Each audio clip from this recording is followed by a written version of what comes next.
The low hum of the high-class corporate party shattered in an instant. Close up on Ryan Cooper's hands, steady as a surgeon's as he placed a heavy crystal glass down on the polished mahogany bar. The camera of the mind would pan to his face, an expression of preternatural calm that didn't quite reach his eyes, which were like chips of ice. He was a wall of muscle and stillness, standing directly in front of a young woman, Clara Vance, shielding her as if she were the most precious thing in the world. Opposite him stood a large, red-faced man, Marcus Thorne, whose expensive suit was rumpled and whose eyes were glazed with a dangerous cocktail of alcohol and rage. Ryan's voice was low, a gravelly timbre that nonetheless cut through the nearby chatter with absolute authority. The lady said no. That's the end of the conversation. Marcus scoffed, a wet, ugly sound. And who are you? The hired help? Ryan didn't flinch, didn't even blink. I'm the man telling you to walk away. The tension was a coiled spring, a live wire humming in the space between them, ready to snap with violent finality. Before we carry on, please hit the subscribe button to make my day, and let me know where you are watching from in the comments. The scene dissolved, replaced by the quiet warmth of a small, meticulously clean apartment, the air thick with the comforting aroma of simmering spaghetti sauce. Earlier that evening, Ryan Cooper was a different man. He sat at a small kitchen table, his large frame hunched over a colorful worksheet. His daughter, Lily, a bright-eyed, 7-year-old with a gap-toothed smile, chewed on the end of her pencil. I don't get it, Daddy, she mumbled, her brow furrowed in concentration. Ryan's voice, when he spoke, was the polar opposite of the icy command he would later wield at the bar. It was gentle, patient, a soft rumble of encouragement. It's just groups of 10, sweetie. See? You have 3 groups of 10 apples, so that's... He picked up a tiny pink pencil. His large, capable hands, which could effortlessly palm a basketball, or, if necessary, a man's skull, looking comically out of place.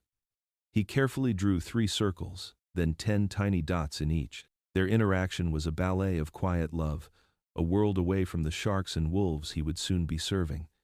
Lily was his entire world, the sun his universe orbited. After the math problem was conquered and celebrated with a high 5, he moved to the counter to pack her lunch for the next day. He worked with a quiet efficiency, a disciplined economy of motion that hinted at a past far removed from making sandwiches.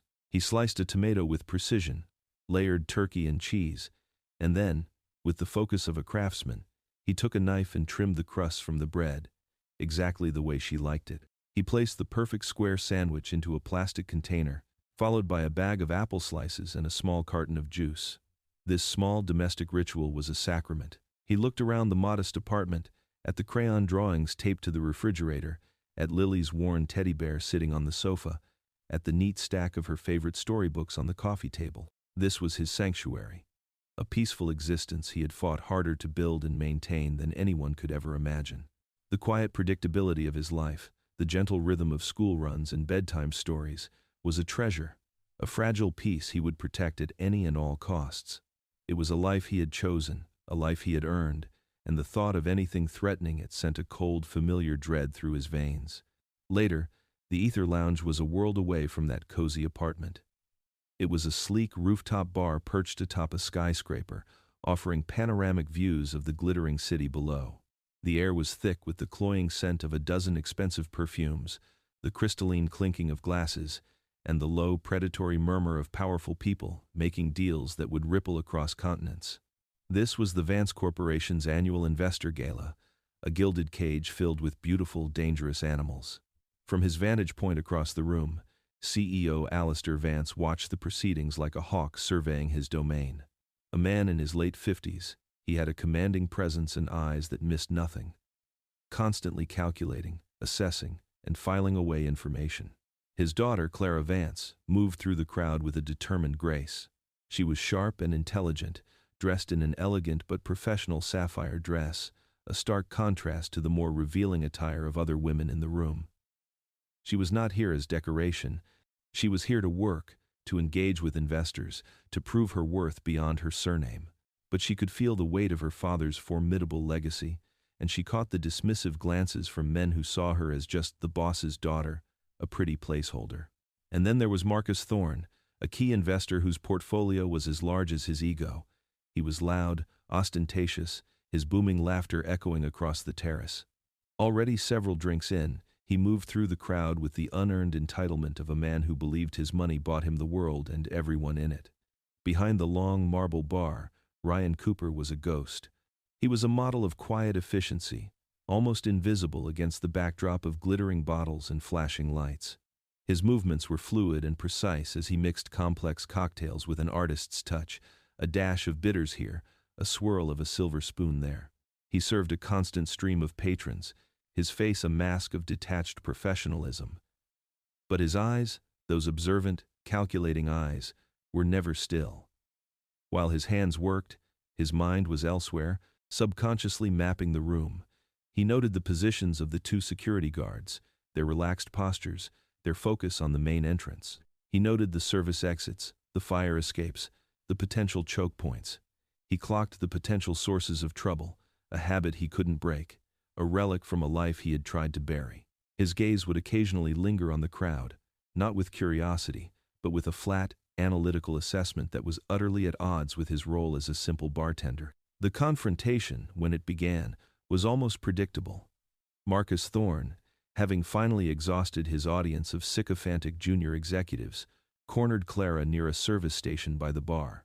He was a large man, and he used his bulk to subtly box her in, invading her personal space with a casual aggression that set Ryan's teeth on edge. Clara, for her part, handled it with the practiced grace of a woman who had been fending off unwanted advances her entire life. She kept a polite, professional smile fixed on her face, trying to steer the conversation back to neutral territory, but her discomfort was a palpable thing, a faint tremor in her smile, a slight stiffening of her shoulders. "Alistair tells me you're the future of the company," Marcus slurred, his breath a foul mix of whiskey and self-satisfaction.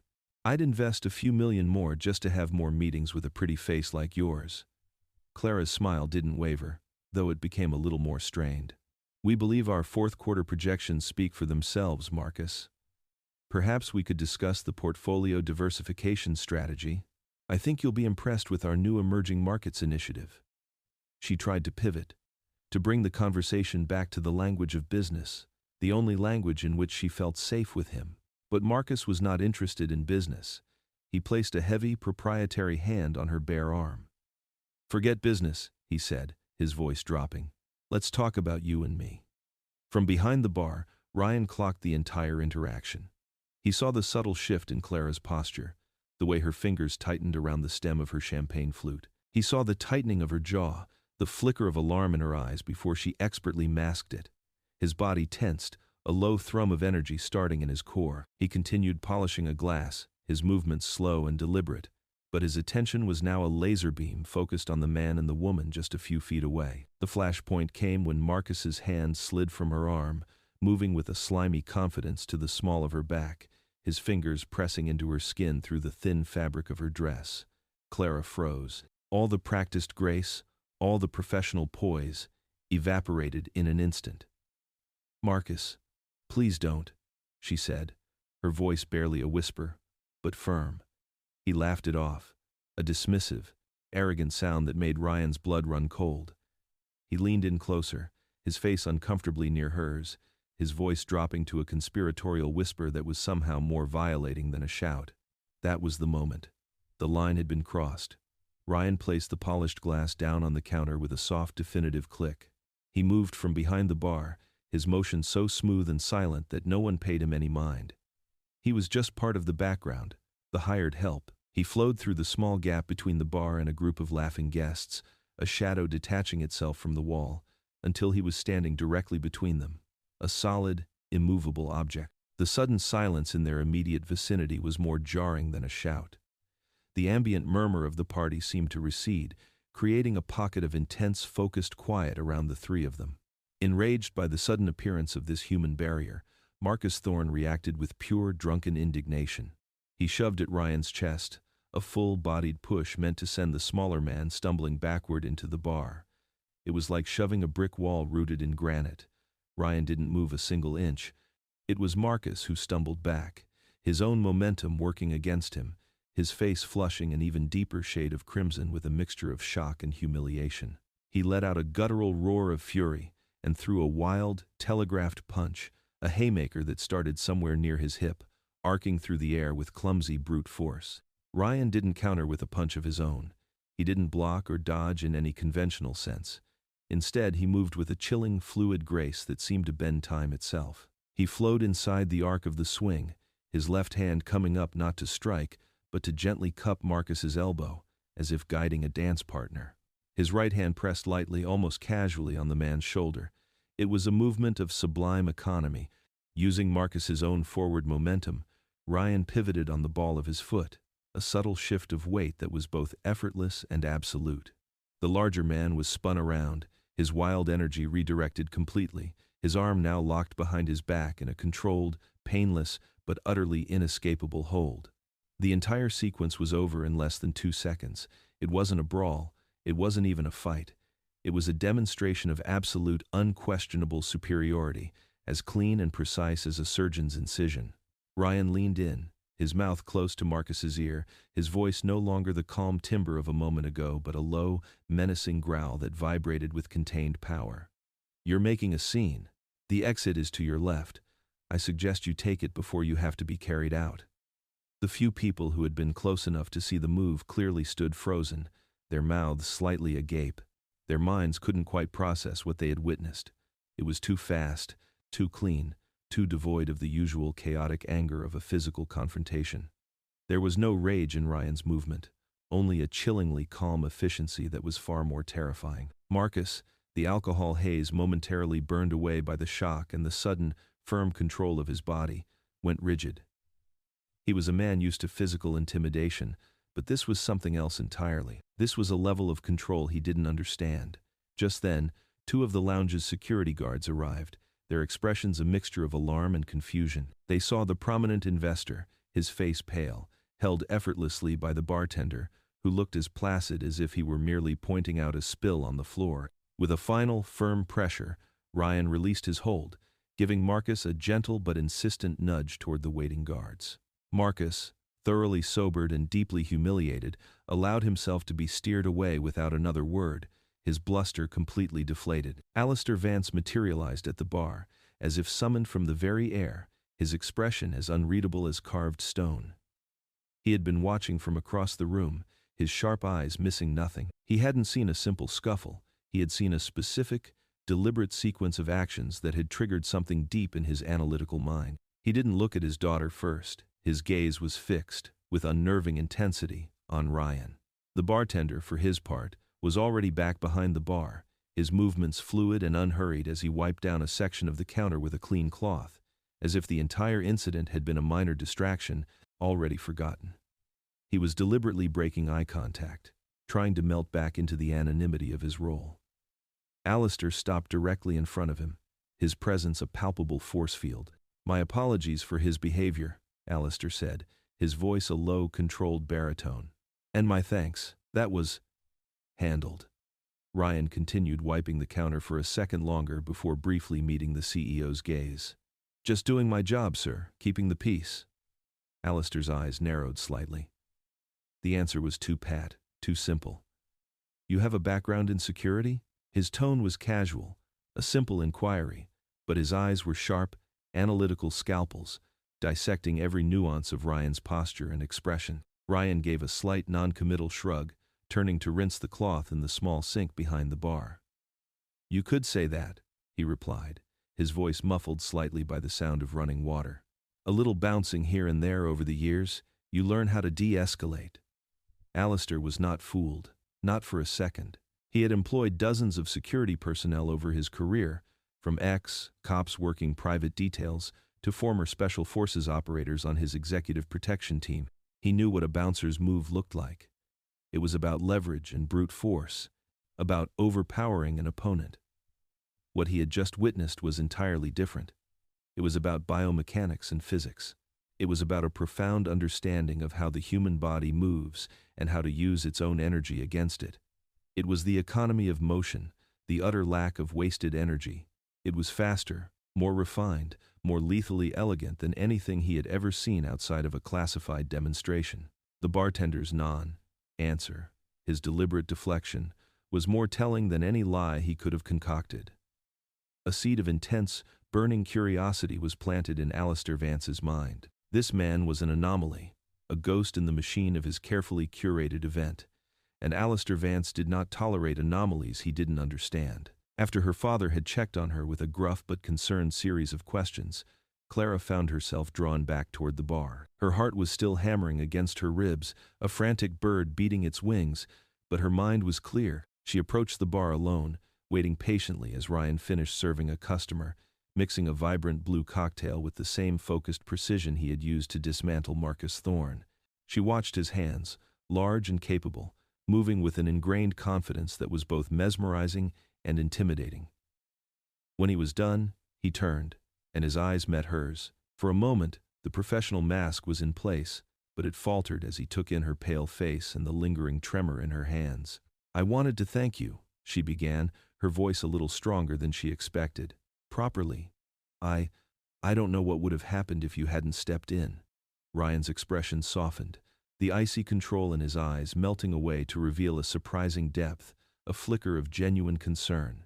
"No thanks necessary," he said, his voice losing its gravelly edge, becoming something warmer. "I'm just glad you're all right." The sincerity in his tone was a balm on her frayed nerves. She felt a strange sense of safety in his presence, a feeling that was utterly at odds with the violent potential she had just witnessed. "My father asked if you were in security," she said, pushing past the polite script. "You deflected. You're not just a bartender, are you?" The question hung in the air between them, direct and unavoidable. A ghost of a smile, sad and weary, touched Ryan's lips. "Everyone has a past, Clara," he said, his use of her first name feeling both intimate and deliberate. "Mine is just less interesting than you think." He saw the spark of connection in her eyes, the intelligent curiosity, and felt a responsive flicker of warmth deep within his own chest. It was a dangerous feeling, a forgotten comfort he had long since taught himself to live without. Attachments were a liability.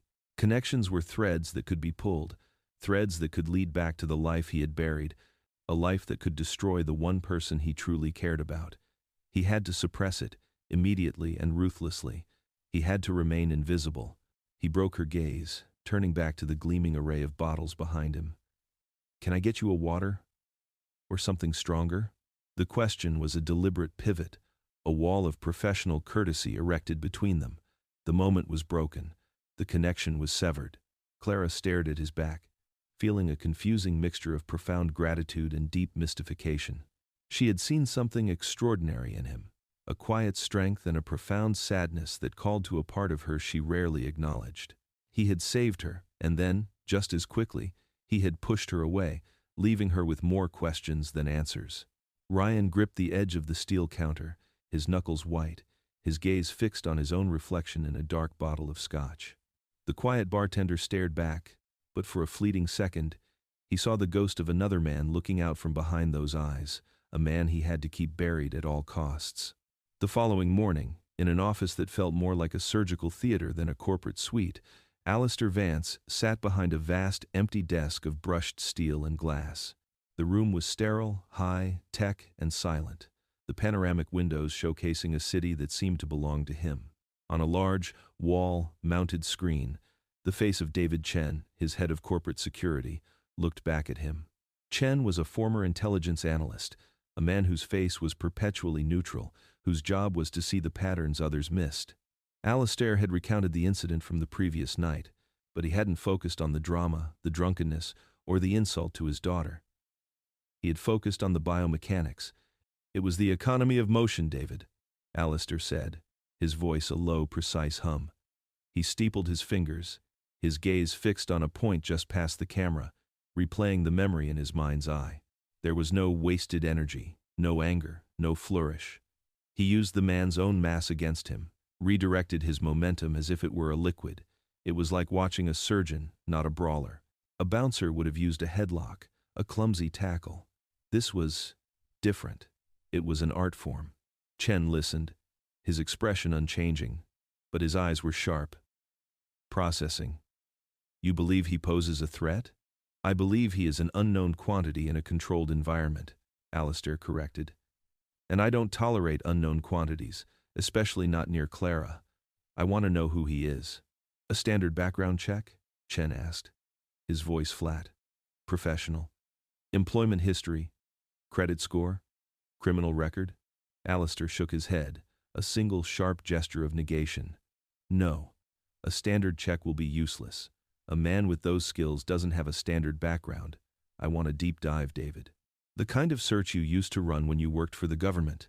I want to know where he was born, where he went to school, what he had for breakfast 10 years ago. I want to know who he was before he was a bartender named Ryan Cooper.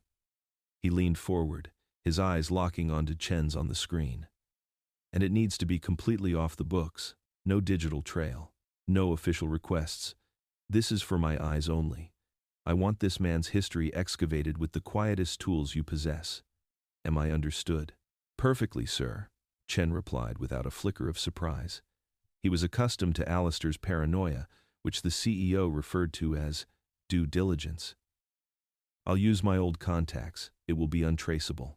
Good, Alistair said, leaning back. His suspicion had already graduated to a personal investigation.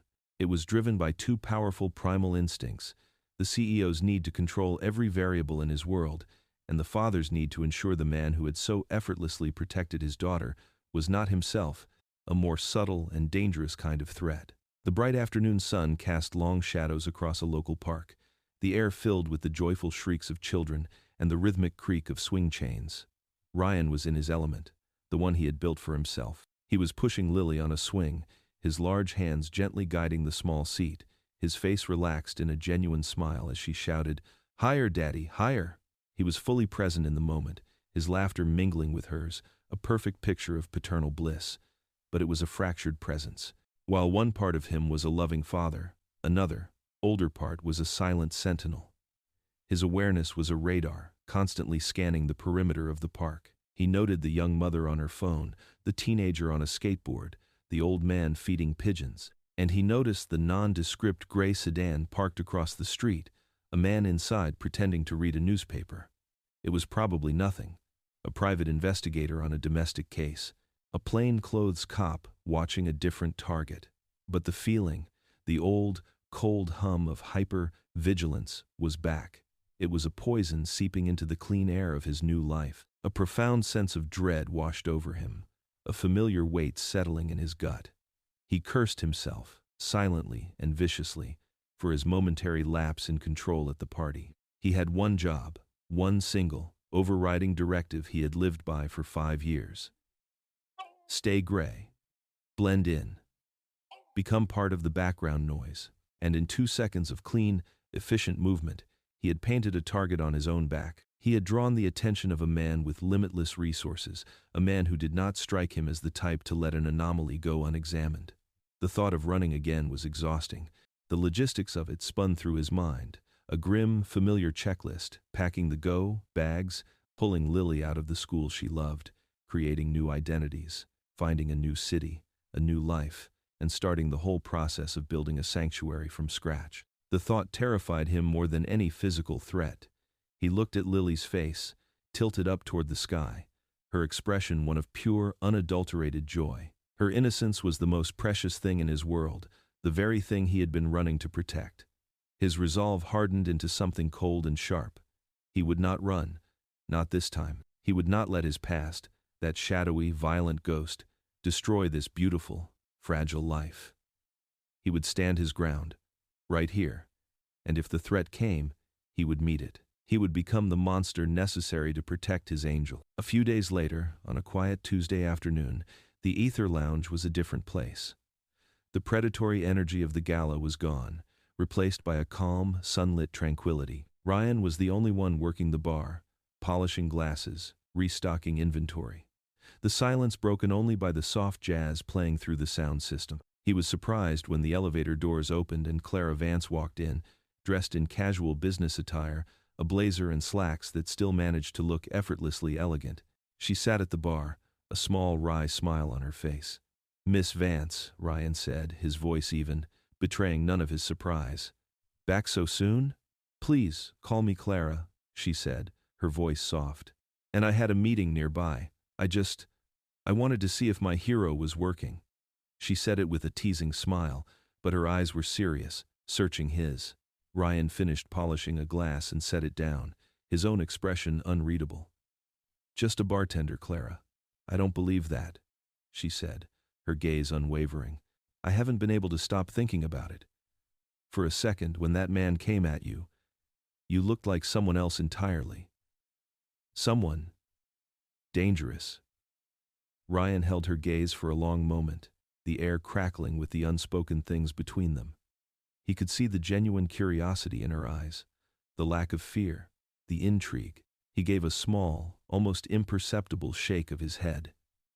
"Danger is about perspective," he said, his voice a low murmur. "Right now, the most dangerous thing in this room is the price of the single malt." He turned away, a deliberate act of dismissal, and gestured to the top shelf.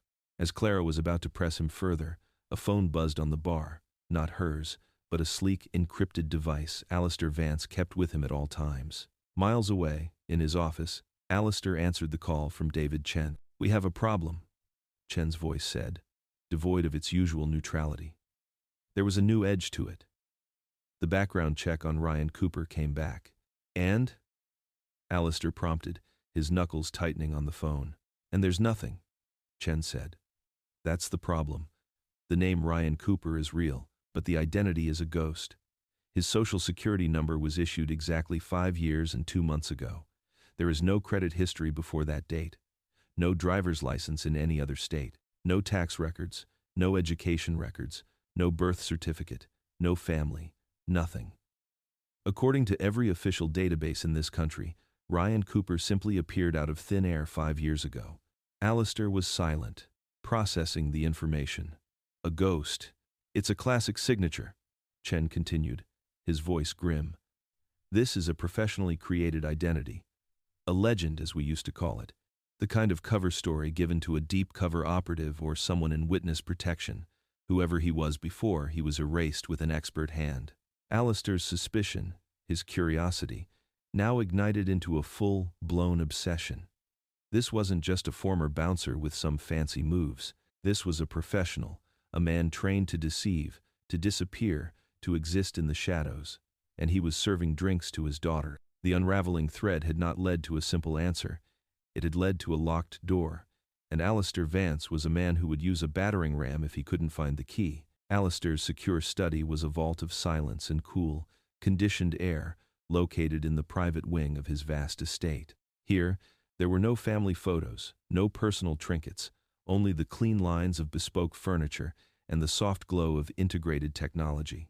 David Chen was there in person, a rare occurrence that underscored the gravity of the situation.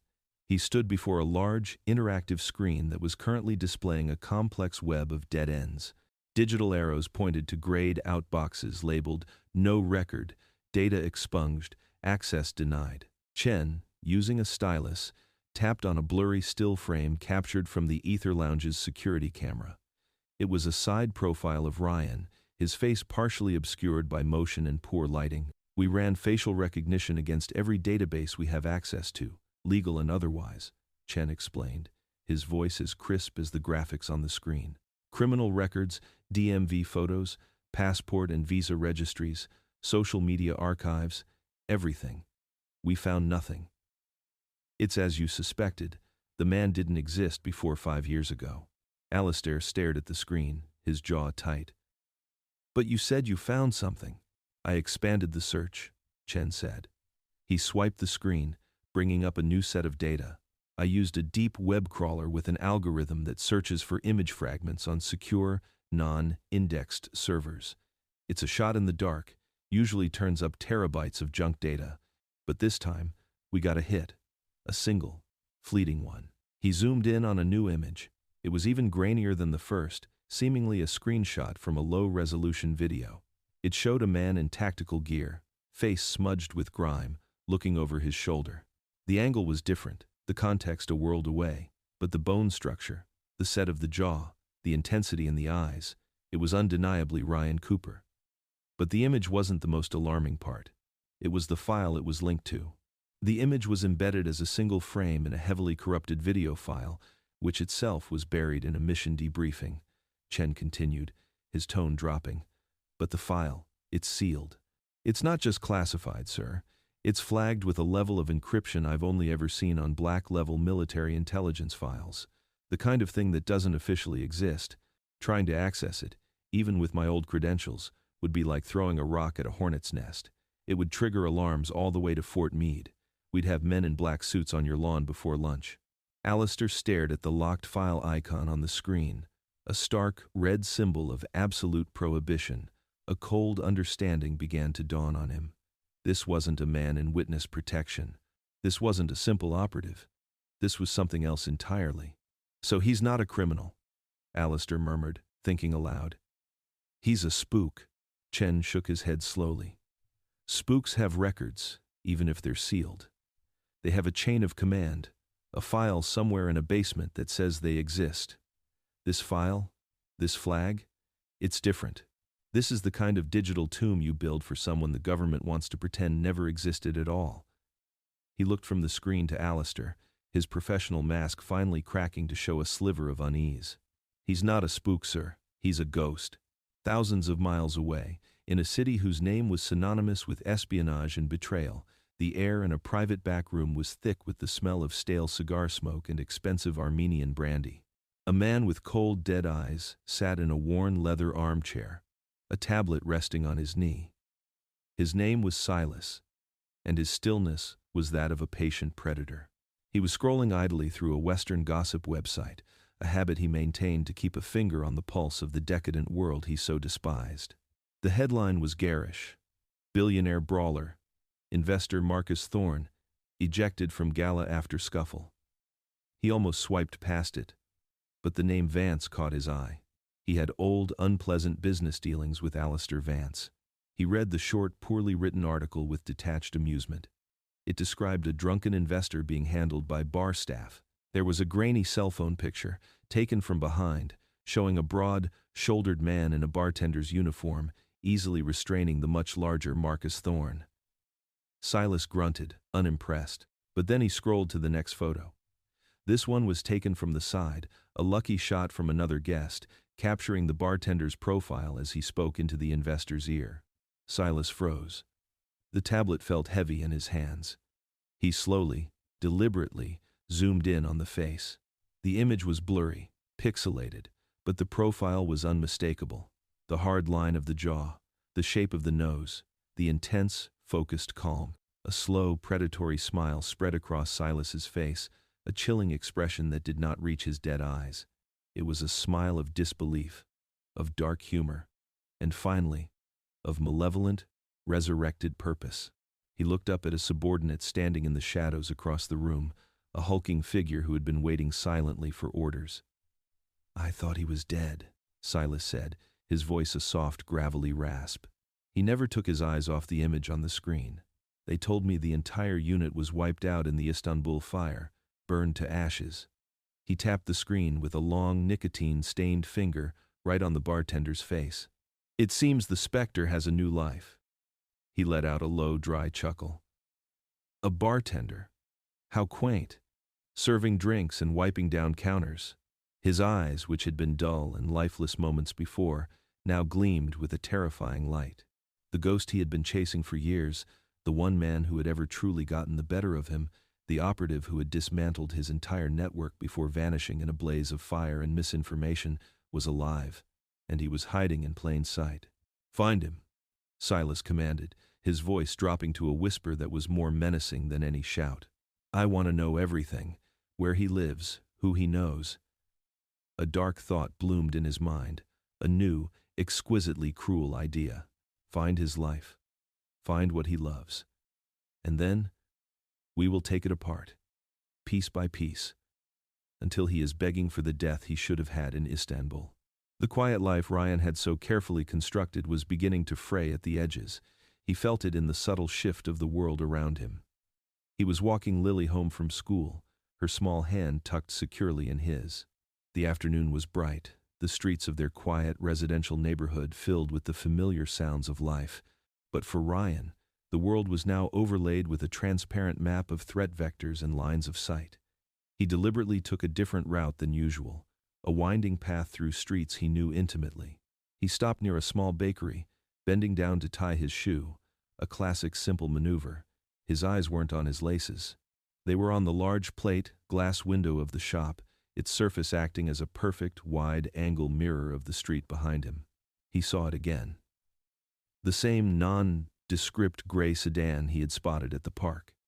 It was 2 blocks back, keeping a lazy, professional distance.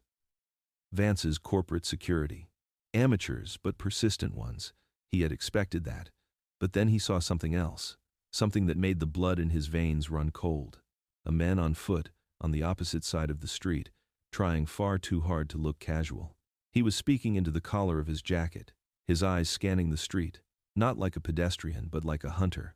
His posture, his gait, the way he moved with a fluid efficiency that was completely out of place among the civilians around him, it was all wrong. It was a language Ryan understood better than his own native tongue. It was the language of a professional. A cold, sickening dread washed over him, so intense it was almost paralyzing. This wasn't Vance's man. This wasn't a corporate suit in a rented car. This was his past. This was them. They had found him. The game had changed. In that single heart-stopping instant, his entire focus shifted. The 5 years of carefully cultivated peace, of being a father, a bartender, a quiet neighbor, it all burned away like a thin veneer. The man who was Ryan Cooper, the man who laughed with his daughter and worried about paying rent, was gone. In his place stood the specter, the operative, the ghost who had been trained to survive in a world of shadows.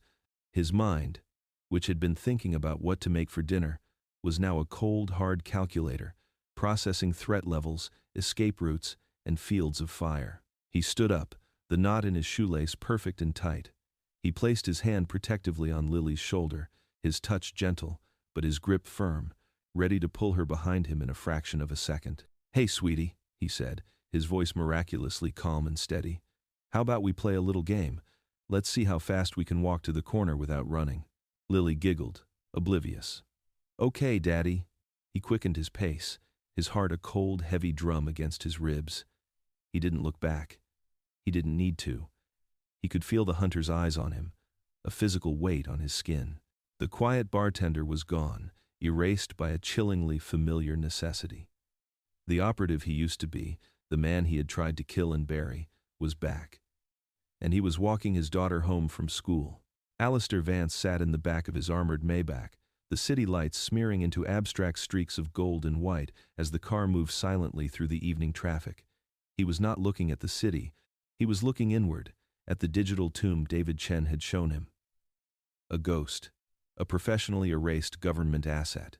His first instinct, the one that had kept his corporation at the top of the food chain for 3 decades, was that of a threat analyst.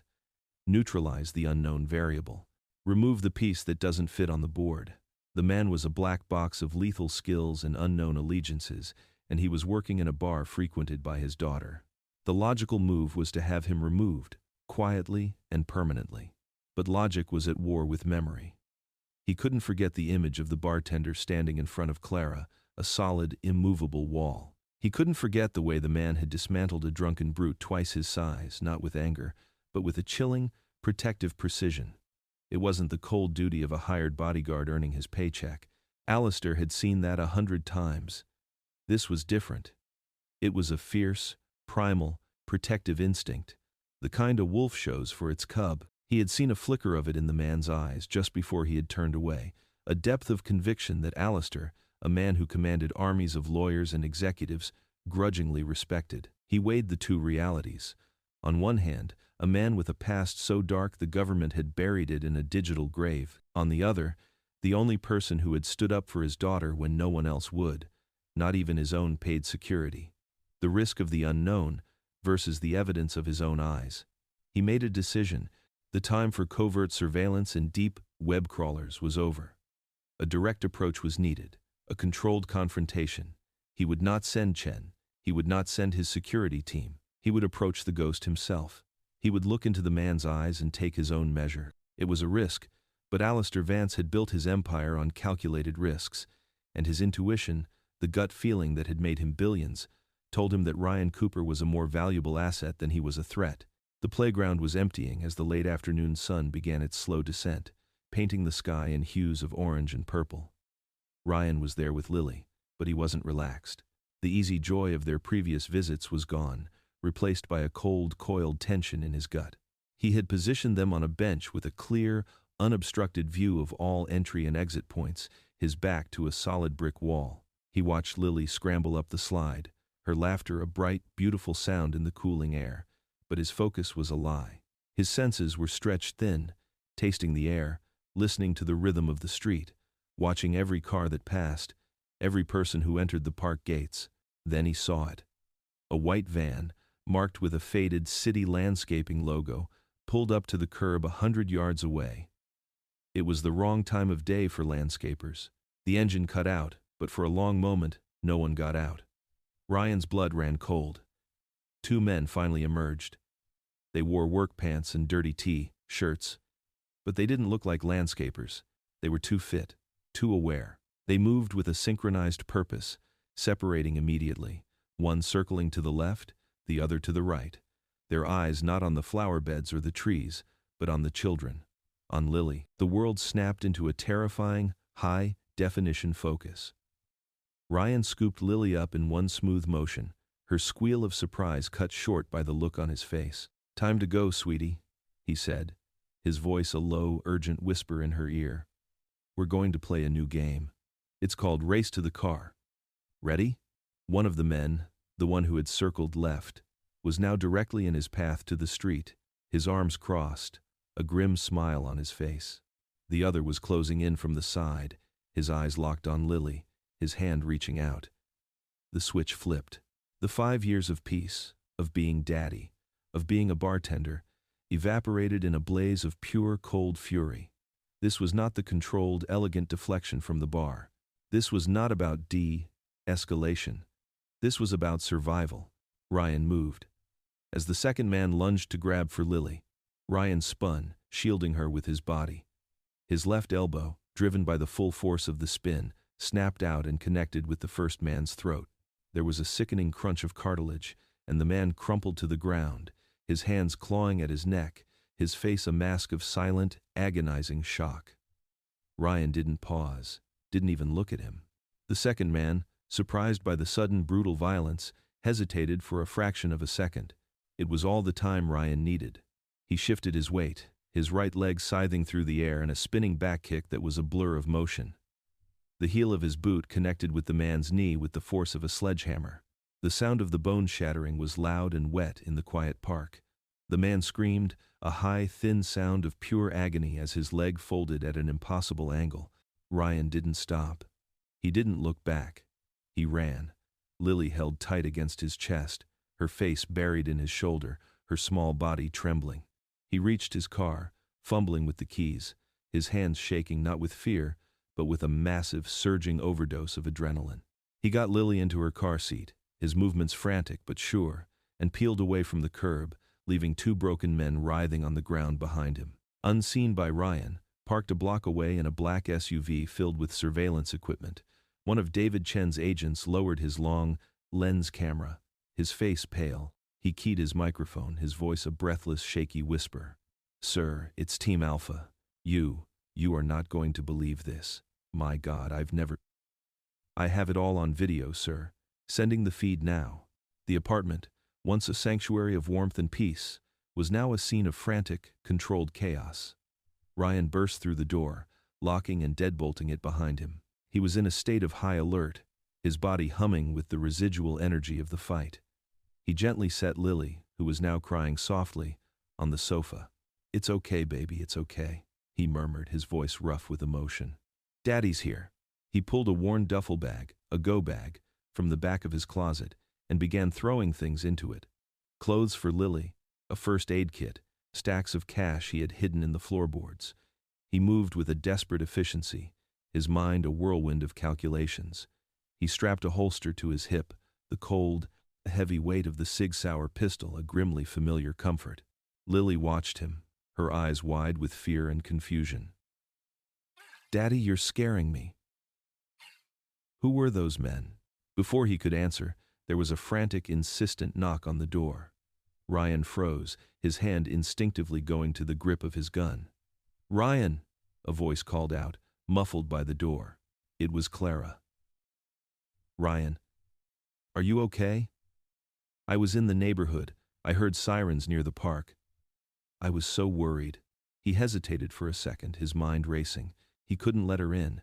He couldn't let her see this. But he couldn't just leave her outside either. He made a split-second decision, unbolting the door and pulling her inside, immediately locking it again behind her. She stumbled into the room, her words dying on her lips as she took in the scene. She saw the gun strapped to his hip. She saw the frantic packing, the stacks of money on the coffee table, the wild, hunted look in his eyes. The quiet, gentle bartender was gone, replaced by a dangerous stranger. Before either of them could speak, his phone buzzed, a shrill, insistent sound. It was an unknown number. He knew, with a sinking certainty, who it was. He answered, putting the phone on speaker, his eyes never leaving Clara's terrified face. The voice that came through the speaker was calm, grim, and radiated absolute authority. It was Alistair Vance. "My team just sent me a video from a park near your apartment," Alistair said, his voice devoid of any preamble. "It seems you have a more serious problem than a nosy CEO. The men you neutralized are not amateurs. So I'm going to ask you one time, and I suggest you give me a straight answer. Who are you?" Ryan looked at Clara's face, at the fear and confusion warring with the concern that had brought her to his door. He looked at his daughter, huddled on the couch, her small world shattered. He realized, in that moment, that there was no way out. The lies were over. The life he had built was already gone, burned away in a few seconds of brutal violence on a playground. He took a deep, shuddering breath, the sound of his resignation filling the small room. "My name is not Ryan Cooper," he said, his voice heavy, defeated. "I was a field operative for a clandestine government unit called Spectre. We didn't officially exist." He glanced at Clara, his eyes filled with a terrible sadness. "The men at the park, they were sent by a man named Silas, a ghost from my old life, a man I was supposed to neutralize years ago, but he slipped through the cracks. He's not just coming for me." His voice broke, just for a second as he looked at Lily. "He's coming for my daughter." Clara stared at him, her mind reeling. But as she looked at him, at the raw pain and desperation on his face, the pieces began to click into place with a terrible, undeniable logic. The quiet strength, the sad, watchful eyes, the impossible, lightning, fast reflexes, the way he had protected her. It all made a terrible kind of sense. The fear she had felt moments ago was gone, replaced by a new, much larger terror. She wasn't scared of him. She was terrified for him.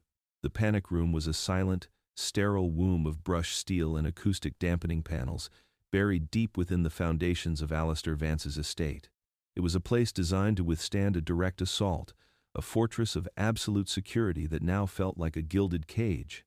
On a plush leather sofa, Lily slept, her small face peaceful in the soft, indirect lighting, oblivious to the storm that had just broken over their lives. Clara sat beside her, one hand resting gently on Lily's back, her gaze fixed on Ryan. He stood by the heavy steel door, a sentinel in a prison of his own making, the weight of his confession pressing down on him, suffocating him. The arrival of Alistair Vance was not an intrusion, it was a shift in the balance of power. He entered the room, his face grim but resolute, the heavy door sealing shut behind him with a soft, definitive hiss. He didn't look at Ryan first. His gaze went to the sleeping child on the sofa, a flicker of something paternal and protective in his sharp eyes. Then he looked at Clara, at her pale, determined face. Finally, his eyes settled on Ryan. He had processed the information from the video, the confession on the phone, the raw data of the threat. The ghost from Ryan's past was no longer a theoretical problem. It was a clear and present danger, and it had followed him directly to his daughter's doorstep. "You saved my daughter from a drunken fool," Alistair began, his voice a low, resonant baritone that filled the silent room. "Now you're fighting a war in my city, on my doorstep. Your past has become my present." Ryan's shoulders slumped, the fight seeming to drain out of him, replaced by a weary resignation. "I'll be gone by morning," he said, his voice rough. "I'll take Lily and disappear. He'll follow me. You and Clara will be safe." Alistair took a step further into the room, shaking his head with a slow, deliberate finality.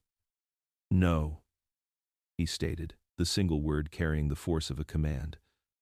Running is what he wants. It's what you've been doing for 5 years, looking over your shoulder, waiting for the other shoe to drop. It's time to stop running. He paused, letting the weight of his words sink in. You protected my family with nothing but your own 2 hands. Now, you will use my resources to protect yours. We are not going to hide from this man. We are going to end this. A powerful, unlikely alliance was forged in that sterile, silent room, a pact sealed not by a handshake, but by a shared, existential threat. Alistair Vance, the master of a corporate empire, was granting Ryan, the ghost, access to his immense wealth, his cutting-edge technology, and his entire global security infrastructure. It was a declaration of war. The command center for Vance Corporation's Global Security Division was a world away from the quiet panic room. It was a cavernous, dimly lit space, dominated by a wall of glowing screens displaying satellite maps, data streams, and live surveillance feeds from around the globe. Here, Ryan Cooper, the bartender, was gone. In his place stood the Spectre, and he was in his element. He moved with a calm, focused authority, pointing at a satellite map of the city's industrial waterfront, his voice crisp and clear as he directed David Chen's team of analysts and security specialists. The men, who had at first been skeptical of this bartender giving them orders, were now silent, their attention rapt, their respect earned with every precise, tactical observation he made. He was no longer hiding his skills. He was deploying them like a master craftsman taking up his tools after a long absence. Silas is arrogant, Ryan explained, his eyes scanning the schematics of a sprawling, disused building. He's a predator who enjoys the hunt, but he thinks I'm a cornered animal, desperate and predictable. We'll use that. We'll leak a false location, a place he thinks is my bolt hole, somewhere I would run to ground. Clara stood beside him, a tablet in her hand, her expression focused and intense. She was not a damsel in distress. She was a partner in this operation. An old, decommissioned Vance warehouse by the docks, she said immediately, pulling up a file. Warehouse 7. It's been empty for a decade. My father kept it for strategic redevelopment. She zoomed in on the building's internal layout. I know its systems inside and out. I can control the entire power grid, the internal security doors, the ventilation, everything. From a remote terminal, we can separate him from his men, funnel him exactly where you want him. Ryan looked at her, a flicker of admiration in his eyes. They worked together seamlessly, their minds in sync, building the trap piece by piece. He would be the bait, and she would be the master of the board. Alistair watched them from the back of the room, a silent observer.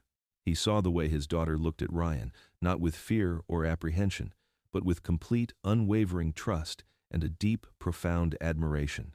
He saw the way they communicated with an economy of words, a shared understanding that went beyond the tactical situation. In that moment, he realized this man was more than just a temporary asset or a problem to be managed. Ryan Cooper, or whoever he truly was, had become part of their lives, inextricably woven into the fabric of their family. The cavernous interior of Warehouse 7 was a cathedral of rust and shadows. Moonlight streamed through grimy, broken skylights, illuminating dust motes dancing in the stale air and casting long, distorted shadows from the hulking shapes of forgotten machinery and stacked crates. The trap was sprung just after midnight. Silas and a team of 6 heavily armed mercenaries stormed the warehouse, moving with professional, brutal efficiency. They expected to find a terrified father and his child. They found only silence. As they spread out into the main chamber, a series of deafening bangs echoed through the space as heavy, reinforced steel security doors slammed shut, their movements controlled by Clara from miles away. The team was instantly separated, each man trapped in a different section of the labyrinthine building. Silas found himself alone, standing in the center of the vast main chamber, the sudden silence ringing in his ears. "Clever," he hissed into the darkness, a predatory smile touching his lips. He was not afraid. He was thrilled. The hunt had just become more interesting. Ryan stepped out of the shadows from behind a mountain of decaying shipping containers, a solid, silent silhouette against the moonlight. He was not holding a gun. The final fight was not going to be a quick explosion of violence.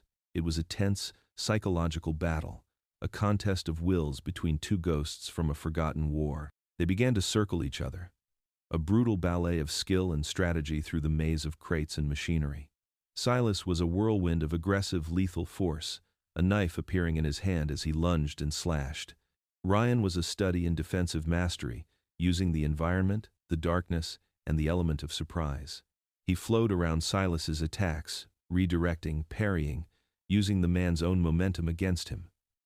The fight was a blur of motion, a symphony of near misses and brutal close-quarters contact. Finally, in a move of blinding speed, Ryan used a low, sweeping kick to buckle Silas's leg while simultaneously trapping his knife arm. He spun, using the leverage to disarm his opponent and shatter his elbow against a steel support beam. Silas screamed, a sound of rage and agony, as Ryan followed through, breaking his other arm and his leg in a series of short, precise, devastating strikes, leaving him helpless and broken on the cold concrete floor. Silas lay there, spitting blood, his eyes burning with a venomous hatred. "You should have killed me," he rasped, his voice a wet gurgle. Ryan stood over him, his chest heaving, the adrenaline of the fight slowly receding, leaving behind a cold, weary calm. "That's your way," he said, his voice low and steady. "Not mine, not anymore." He knelt down, his face close to Silas's. "You're not going to prison. You're not going to get a trial. You're going to a hole so deep, a place so dark and forgotten, that no one will ever hear you scream again. You'll just be gone." A week later, the sun was shining brightly on the manicured grounds of Alistair Vance's estate. The world was green and gold, the air filled with the scent of freshly cut grass and the sound of a child's laughter. Lily was running across the vast lawn, chasing a butterfly, her joy a brilliant, living thing. Clara watched her from a garden bench, a genuine relaxed smile on her face. Alistair and Ryan stood together on the stone terrace, watching them.